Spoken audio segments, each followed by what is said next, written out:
Welcome to Christian Overcomers, and thank you for joining us for this Bible study. Genesis chapter 8, verses 1 through 4, Noah's 360-day calendar hidden in plain sight. Deuteronomy 29, verse 29 says, "The secret things belong unto the Lord our God, but those things which are revealed belong unto us and to our children forever, that we may do all the words of this law." And that is so true. God does reveal many secret things to us through His Word. If we study it, if we ask, seek, and knock, Jesus tells us that the doors will be opened. And that's what we're going to try to attempt to do here today, is to find something in the text of Genesis chapter 7 and 8 that many people overlook.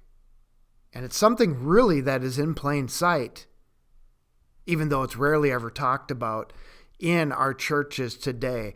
And that is the prophetic 360-day year, a year consisting of 12 months with exactly 30 days each month. All right. And which would also equal one revolution from Earth's standpoint of the sun going through all of its seasons all the way back up to the same point that it started at. If you were to start at the spring equinox, it would take 360 days to go all the way around to the spring equinox. All right. Let's take a look at the next slide here. And so somebody would be thinking, what the heck is this 360-day year? I've never heard of such a thing. Well,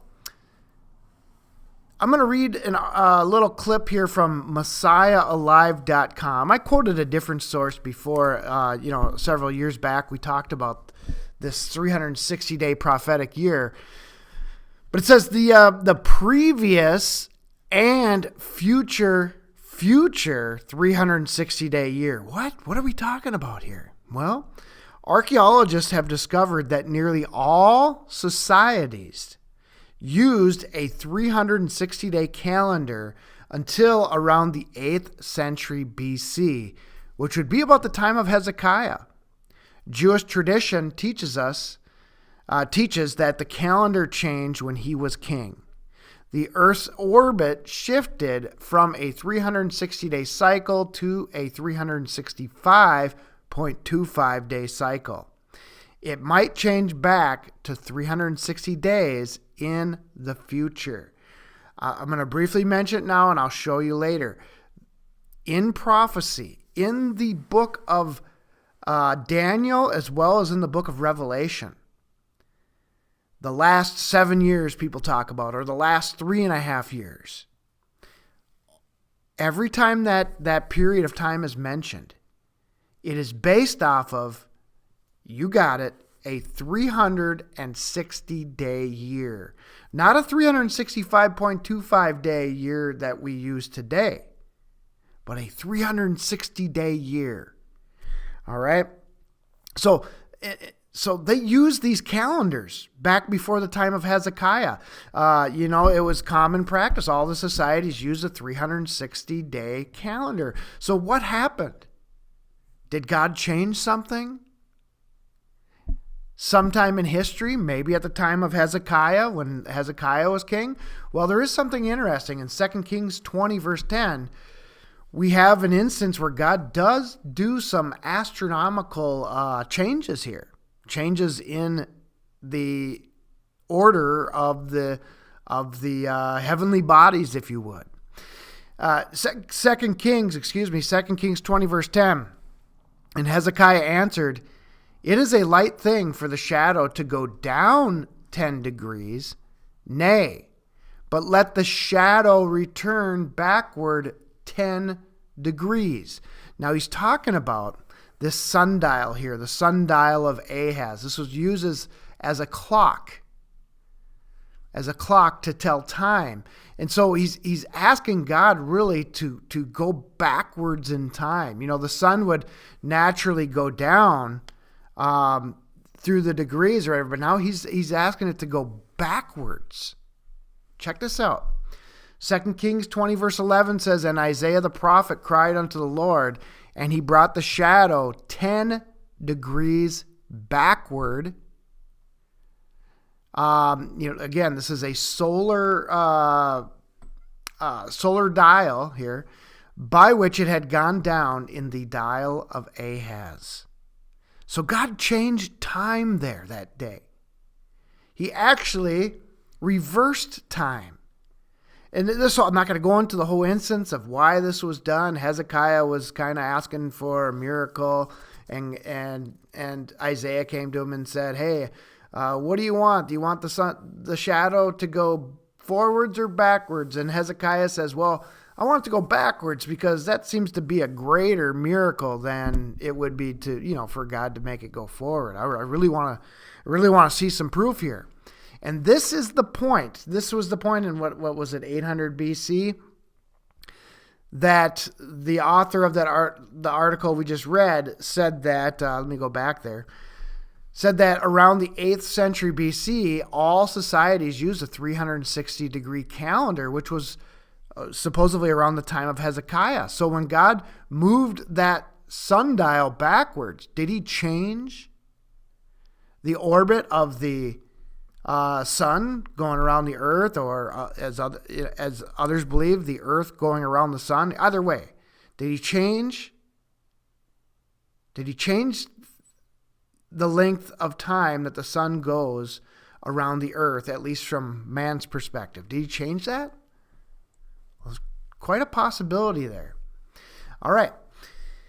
From that same website, calendars from all over the world were 360 days per year up until about Hezekiah's time. The Mayan calendar went from 12 months of 30 days, and that's a fascinating calendar. I thought I had a couple. I think I might not have. I wish I would have posted it, but I think I forgot a couple slides I was going to put in, but we'll probably do another study on this anyways. But anyways, still got a lot of important things to talk about here. The Mayan calendar went from 12 months of 30 days to 18 months of 20 days, then to a 360-day calendar in the 4th century BC. It took them about 400 years to realize their calendar was off and needed adjusting. In other words, if you're used to using this 360-day calendar and you don't know anything about Hezekiah and what was going on with King Hezekiah, you would eventually if the year was changed to solar year was changed to 365.25 days, every year you'd be falling off schedule over 5 days, about 5.25 days. And that would start adding up over time, and then you'd start realizing, hey, our seasons are off. Something's not adding up. What's going on? Then they're probably frantically, trying to figure out how to adjust their calendars to make this work. The Rig Veda, an ancient Indian writing dated 1700 to 1100 BC, records the year as lasting 360 days at the time it was written, 300 to 1,000 years before Hezekiah. Interesting. The 360-day year in Mesopotamia, written by Lisa Brack Bernson, documents from numerous ancient Semitic writings how many societies in the Mid-East region had a 360-day year in very ancient times. So this isn't, I'm surprised we're not taught this, too much. But I can see why. All right. Prophetic times found, I mentioned these times. They're all based off of a 360-day year, not a 365.25-day year. And I'll explain that and show you a little diagram of that in a little bit. Prophetic times found in Daniel and Revelation, 1,260 days, 42 months, times, and the dividing of a time. All right? All based off of a 360-day year. Whether you're talking about the 1,260 days, 42 months, or the times, and dividing of time, or 3.5 years. All right? Time is a solar, okay, I'm not going to go into that. A solar year equals 300 today scientists have figured out, and people who do the calendar, that a solar year is approximately 365.242 days. Okay, so if we use a 360-day year calendar, that's not going to work out. We're going to lose track of time. We're going to lose our seasons. So, what's going on here? Well, I mentioned the one possibility is that that time did change. The solar year changed from 360 to 365.25 days. All right. But anyways, a lunar year, and I don't know, let me see, 354, yeah, that would be right. 354.37 days. That's how long a lunar year would be. So a purely lunar calendar would get you off on the seasons as well, and you'd have to make adjustments to that. All right. So a lunar month equals 29.530 days, and a solar month equals 30.437 days. Now, it just so happens that the mean would be, or the average between the two would be the old 30-day month. If you tried to meet in the middle here, you'd get to about 30 days exactly, almost. Okay, there we go. And here are these prophecies. I'll just read a couple of them. There are more than these, but these are based off of the 360-day year. And again, I'll show you that diagram in a little bit. And there was given unto him a mouth speaking, Revelation 13:5, and there was given unto him a mouth speaking great things and blasphemies. And power was given unto him to continue 40 months. And in verse 3 it says, and I will give power unto my 2 witnesses, and they shall prophesy 1,260 days, clothed in sackcloth. Daniel 7 verse 25, and it says, and he shall speak great words against the Most High, the Antichrist, and he shall wear out the saints of the Most High, and think to change times and laws, interesting, and they shall be given into his hand until a times, and the dividing of a time. So this same prophecy, the same time period is given. These two are exactly the same. Okay, 13 verse 5 and 7 verse 25. And this has to do with the 2 witnesses. That is during this same time period, I believe. But anyways, 42 months is the same as this 1,260 days. And it's also the same as the times, and the dividing of a time. So the Antichrist has both a times, and a dividing of a time, and he has 42 months.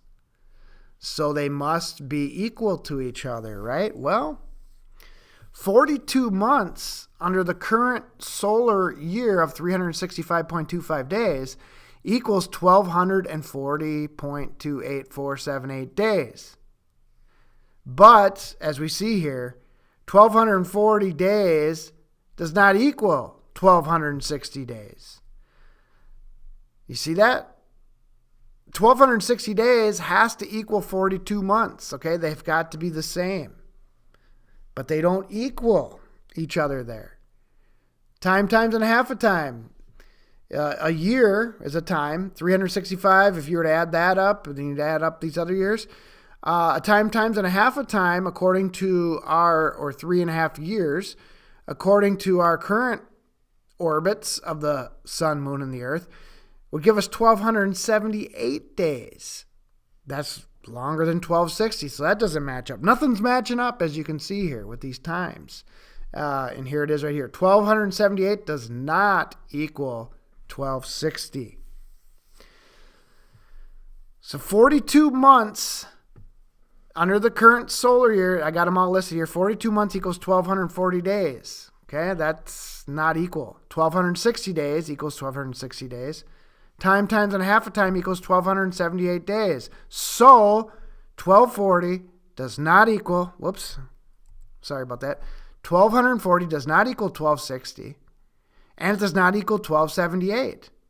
So in other words, our months, days, and years do not line up, even though they're speaking of the same time period. And you can't have that. You can't have that, because many of them if you cross-reference from Daniel to Revelation and around, they've got to be in the same time period. They're just given in different, these prophecies are given in different ways. God tells us how many months they're going to be. In one place, he tells us how many days it's going to be. In another place, he tells us how many years. Probably so that we could figure out this mystery, and probably so you would not be able to mistake what's going on here. All right. So I'm going to recap that again. These prophecies in Daniel and Revelation do not line up. And these are important prophecies, hugely important prophecies. They do not line up under the current lunar and solar cycles. Okay. And again, I'm going to show you, the whole purpose of the study is to show you Noah's 360-day year. Just keep that in the back of your mind. We're getting there. 42 months. There we go. I'm just doing this. I'm showing you the same thing as I just showed you, just a little different way. I'm showing you a little bar graph here. 42 months equals 1,240 days. 1,260 days is, it's longer than 42 months according to this solar counter that we are using today. Times and a half a time is even longer yet. All right? Nothing is lining up. They need to line up. But under a perfect 360-day luni-solar year, which would be a year that consists of 12 30-day months, okay? Let's see if this lines up. Okay, so 360 divided by 12, that's how we get that, 30-day months.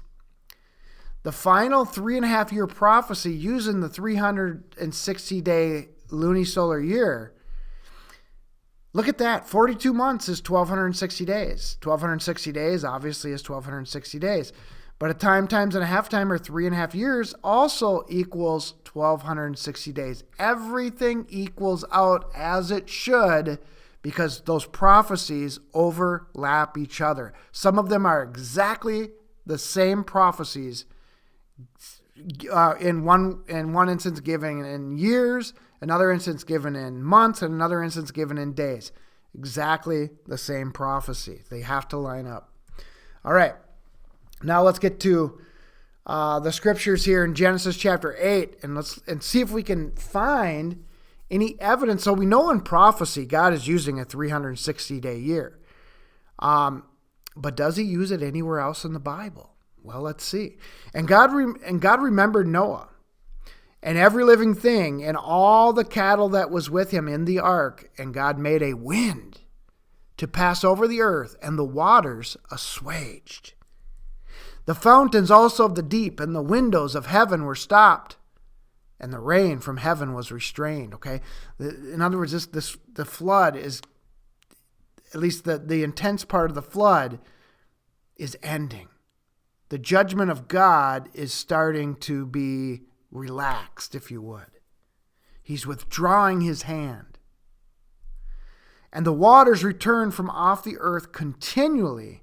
And after the end of the 150 days, the waters were abated. Now, it is very interesting, in these two chapters, Genesis chapter 7 and 8, we are given sort of a captain's log of the flood.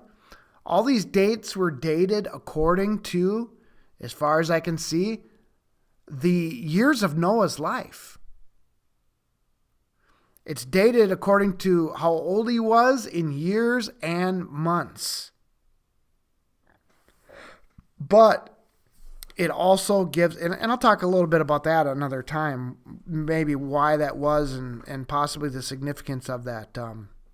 But anyways, in doing so, Noah, or you could even say Moses here, who's writing this because God gave him this. Jesus said that Moses wrote the first 5 books of the Bible. He's very much aware of this calendar. Okay, what's interesting is in Genesis chapter 1, we are given the most basic increments of time, the days, right? I'm not talking about seconds and stuff like that. The most basic form of time for man is a day, and then a week. That's what repeats over and over and over again, okay? The 7 days of creation. You go 1, 2, 3, 4, 5, 6, 7, then you start over and do 7 more. And then they fit into months. But months were not mentioned yet until we get to Genesis chapter 7. This is the first time months are used. We did talk about years a little bit, the years of somebody's life, but I don't think, if I remember right, that any dates were given. Check this out. And the ark rested in the 7th month, on the 17th day of the month, upon the mountains of Ararat. Now it appears as though this is the 7th month of Noah's life. Not his life. This started in his 600th year of his life, and I think this is still dating according to his age. The 607th month of his life and the 17th day of that month, upon the mountains of Ararat. Okay? So here we're given a date. We're given months. Again, I think this is the first time that it's mentioned at all in the Bible, any form of a longer calendar other than the week. Okay, which is interesting. I'm talking about this for a second. It's interesting. We have sort of a Sabbath going on here with the ark now resting. It's resting. It's not working anymore. It's now resting on the mountains of Ararat. And you even see here the 7th, 7 is the number of Sabbath, and you see 7 all over the place here. Some people believe that, and I don't know how they get this, and I don't know if I agree with it, but they think that all the dates except for one given in Genesis 7 and 8 are all Sabbaths. I'm not sure if that works out. I was trying to work out the math on that, and it's inconclusive at this point.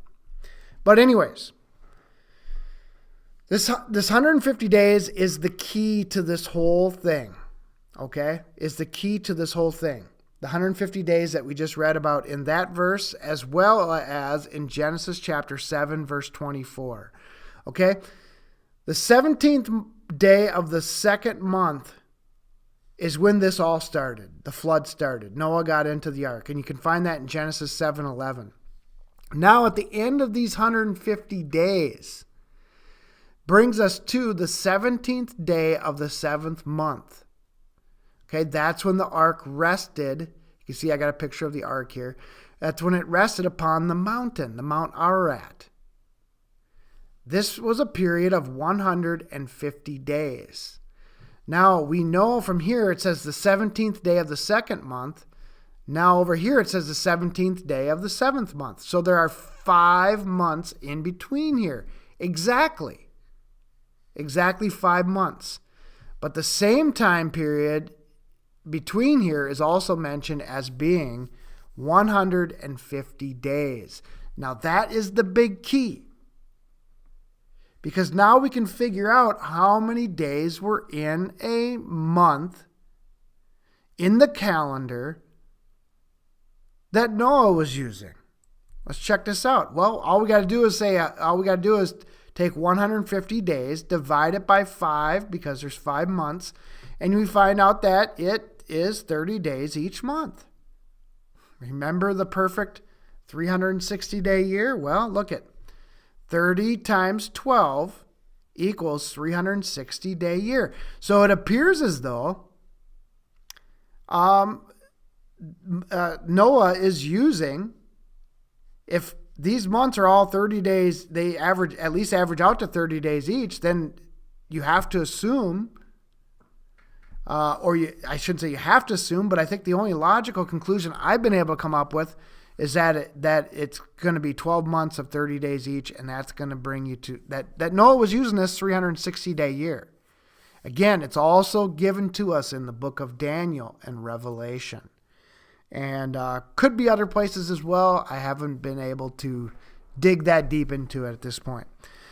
But again, 360 days, why would God use that if it falls 5 days short of our current 365-day calendar? Well, again, the possibility is that it used to not fall short, but now it does. And that time is kind of out of sync. But anyways, the current solar year is 365 0.242 days, which would give us 30.43 days each month. Now, if we were to look at trying to figure out Noah's days, the current solar month, if we had 5 of them, would bring us up to 152.15 days. That's more than 150 days. So that's one check we can use as a witness anyways to the fact that Noah wasn't using our current solar year. He was using something different. So we see here 152.15 does not equal 150 days. Okay? 150 days. There we go. That's how long that the main part of the flooding happened, that the rains and the windows of heaven were, before the windows of heaven were opened and the fountains of the deep were flooding the earth, massively until this 17th day of the 7th month. All right. We already went through that. I went through that. All right. Let me see here. Okay. Here's a little bit more complete picture here. Here's what a prophetic 360-day loony solar year would look like. The moon would come up and come down.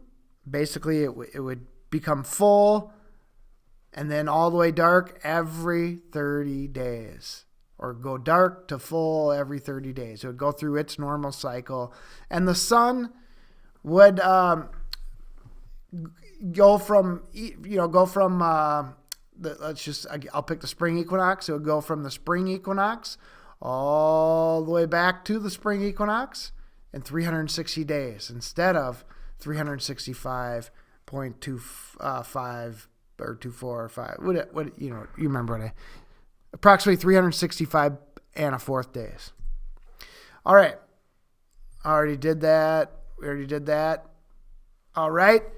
And what's interesting is because we are given the future time of the Great Tribulation, all based off of a 360-day year, some people believe that that something's gonna happen in the heavens that's gonna bring us back to that length of time for a year. And one witness of that could be Matthew 24, verse 37. It says, "But as the days of Noah were, so shall also the coming of the Son of Man be." Hey, we're going to talk a lot more about that. I think we might do another study on the 360-day year. It's there for a reason, my friends. God doesn't put a calendar in those 2 chapters just so we could say, well, that's interesting. No, it's for a specific reason. It gives us the foundation of something else in the Bible. It's going to be built off of it. Something is going to be built off of these 2 chapters. If you want to seek out the secret things of God, because they are hidden in plain sight. And all we have to do is look for them. All we have to do is, again, ask, seek, and knock. And those great mysteries will be open to us. And it'll make the Bible make so much more sense and the world around us as well. Hey, God bless you. Stay in His Word every single day so that you can be a Christian overcomer. Christian Overcomers is brought to you by the tithes and offerings of our listeners. If you would like to support our ministry, please go to ChristianOvercomers.com. God bless you, and thank you for your support. Mine eyes have seen the glory of the coming of the Lord. He is trampling out the vintage where the grapes of wrath are stored. He has loosed the fateful lightning of His terrible sword. His truth is marching